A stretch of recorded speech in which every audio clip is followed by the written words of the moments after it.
In this video, I'll show you how you can go ahead and delete a Google Maps review. So I basically reviewed this food place, right? But it was a negative review, and let's say you changed your mind, right? So all you need to do is go ahead and identify your review. So you can either edit your review or you can just delete it outright, okay? So this is all you do. You come here and there's an option here, actions for Pioneer Legends review. So this is my user basically. I just click on these three dots, right?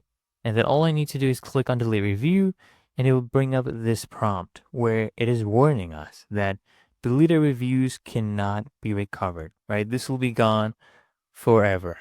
Okay? So all you need to do is click on delete and it will send a confirmation message that the review has been deleted. Really that easy and simple. And you can go ahead and check out all your reviews as well.